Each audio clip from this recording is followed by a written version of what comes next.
Depression affecting even the body, the physical part. Omwana natandika okubeera nga omubiri gumuluma olubuto lumuluma omutwe gumuluma, but when you go to the hospital tebalaba kintu kyonna kimusumbuwa. Usually bamistakeninga ne stomach ache with ulcers, naye nga in actual sense afunye alina depression ekozinze ne mu anxiety mu mubiri gwe. Kati awo ng'omanya, if you go to the hospital and they tell you there is nothing wrong, yes, ng'omanya nti omwana ono no, something is different. Kiraba yeetaaga okukola ki, okufuna counselor, someone to talk to, or naawe kennyini ng'omuzadde osobola okukola ki, okuinterveninga. But as a school twagala to finding even out more, because you know there are so many things that can show that omwana ono alina ki, the silence, the what mu class abamaskinga ati depression now developing attitudes empya n'abeera nga cracking jokes, makes fun of teachers. Teacher najja mu class n'abawo comment gy'akuba eri funny, so that abalala banna abaleetera okuseka agezeeko okubuzaabuza depression yeeno. Bakiyita smiling depression, cracking a jokes, alaga ali happy naye nga tali happy. So we had the opportunity to ask the headmistress of London College n'abaako ne byatubuulira ku depression and how they engeri gye badiringa nakyo mu baana mu teenagers. Let's take a look. Good morning, viewers. My name is Rose Chintu-Galavzi, and I'm the headmistress of London College of St. Lawrence. I am happy to be with you. Thank you for hosting me for this.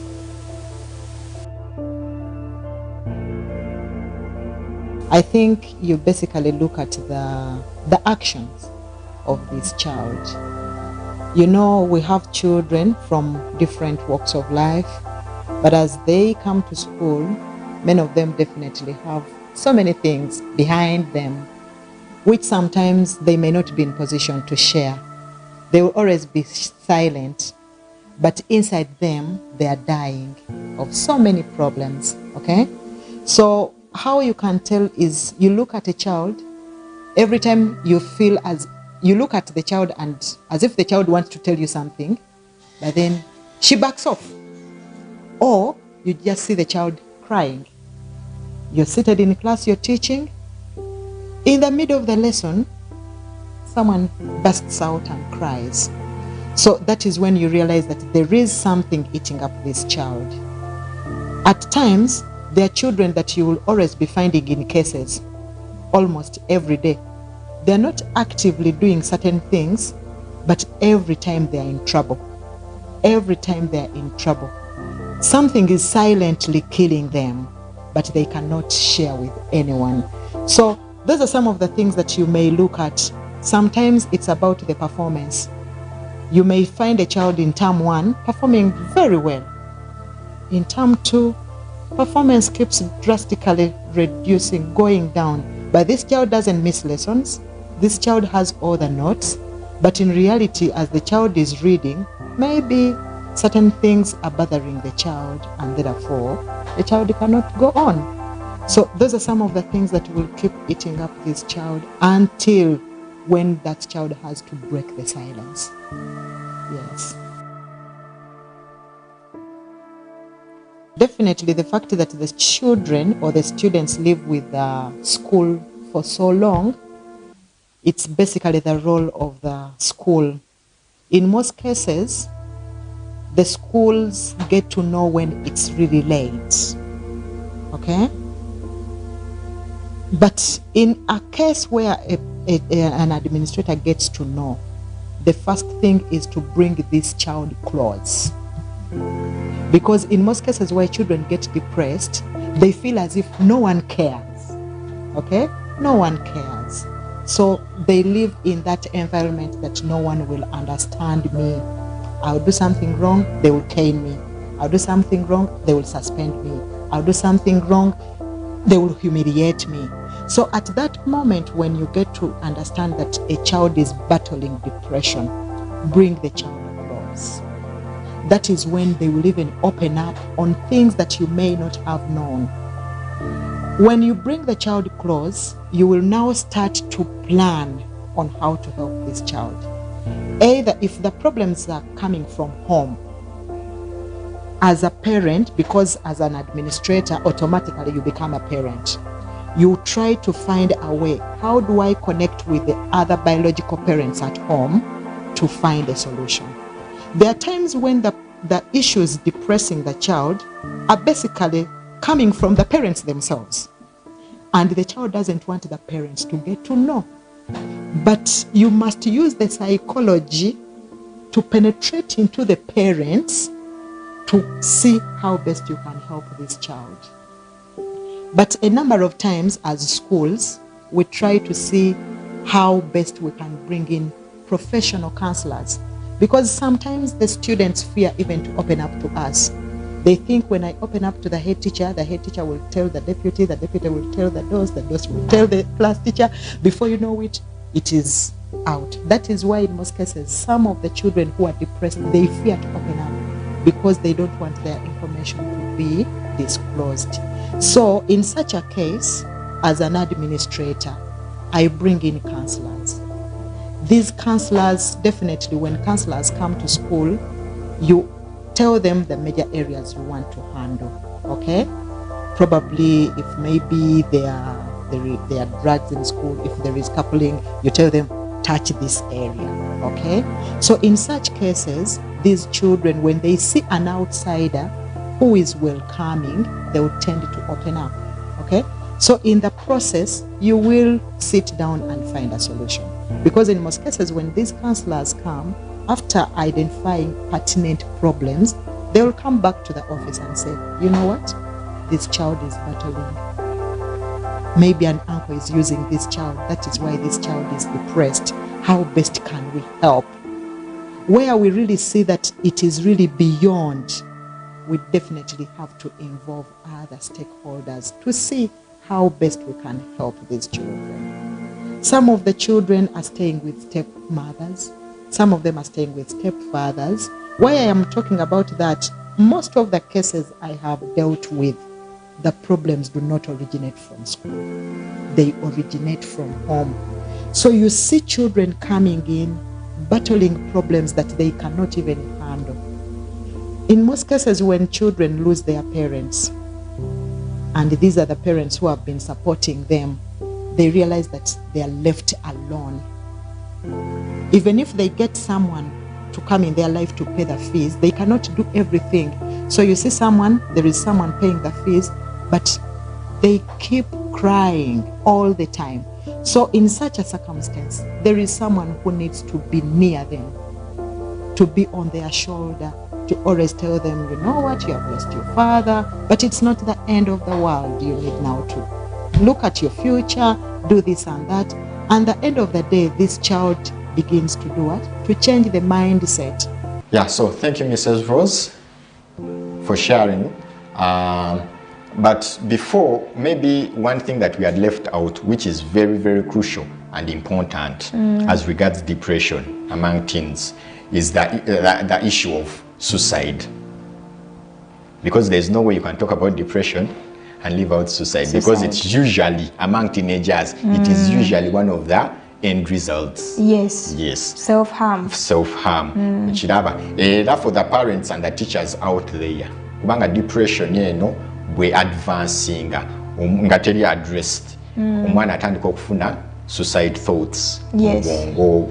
Ekiraba naye tulabira kuki nti actually ono omwana tutandika okumukumirako eriiso oba alabika alina kyayitamu aba atandise okufuna thoughts za depression.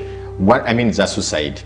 Some of the gundi koyinza okulabira for the teachers and the parents, omwana ono atandika okubeera nga ayogera akuwa hints about death.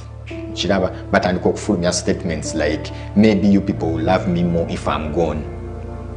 Chiraba, maybe I'm better off dead than alive.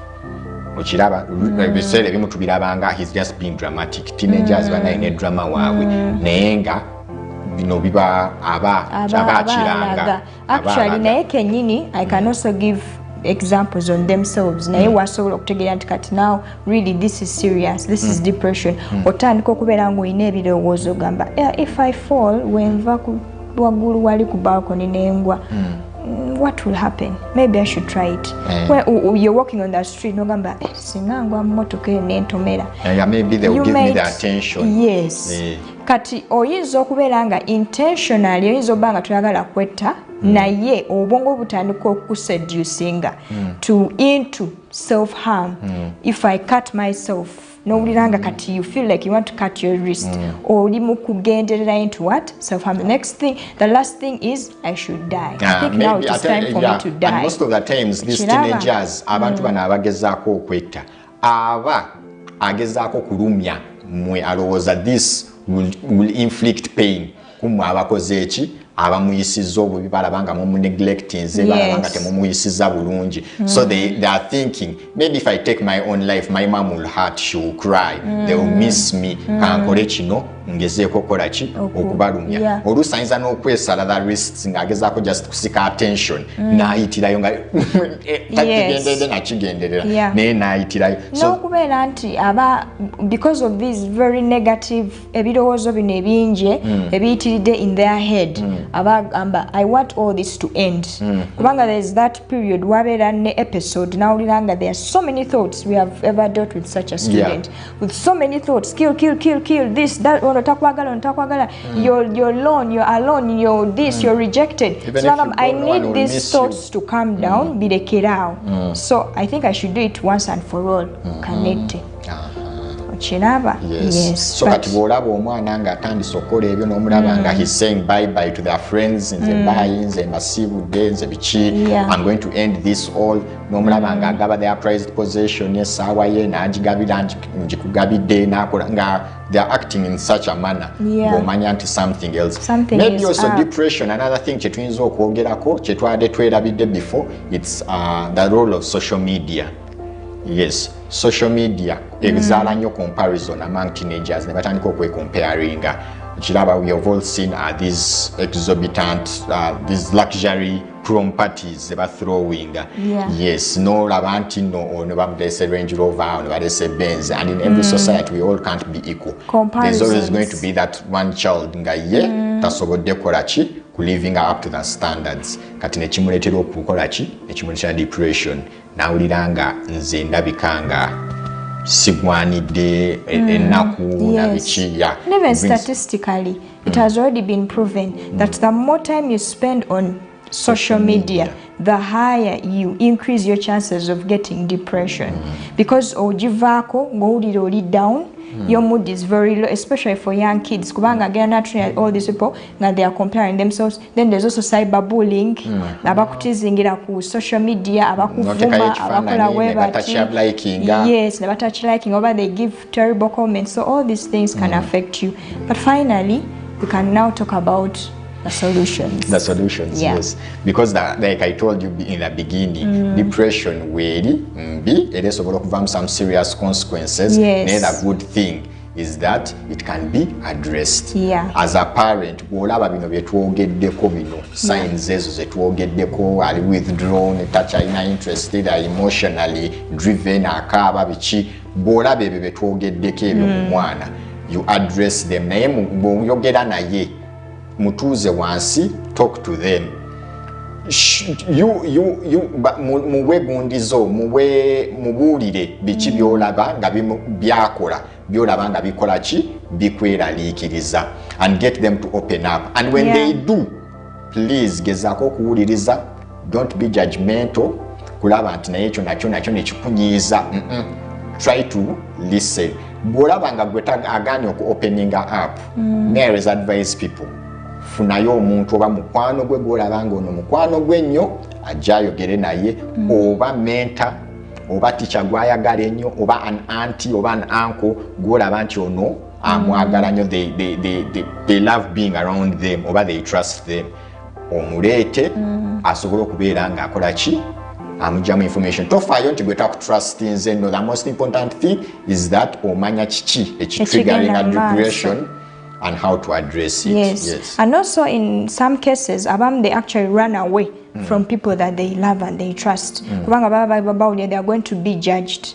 Also bringing in a counselor can be helpful. Remember, this person is a stranger. I is feeling more comfortable sometimes opening her up. Yes. And Basilia, we are here for you. Yes. If you need any help, something is up, it's you can reach out to us. We shall be able to help you and talk to this teenager. Yes, another solution is lifestyle. Changing lifestyle.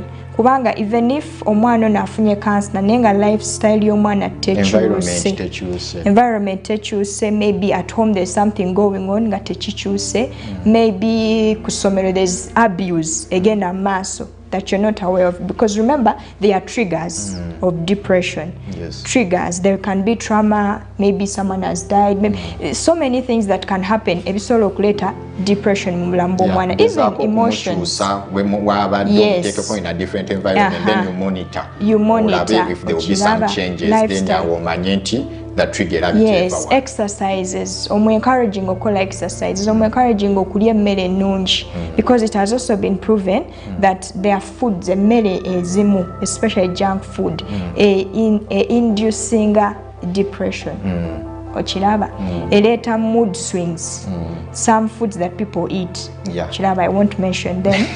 But this overall nazo kolachi oku increasing a chances z'omwana okufuna depression. Katuwa omudeto omenga shant omwana ono alia healthy, alia emmere ennungi. Ochiraba, not that every time aina kulya bintu junk. No, you monitor.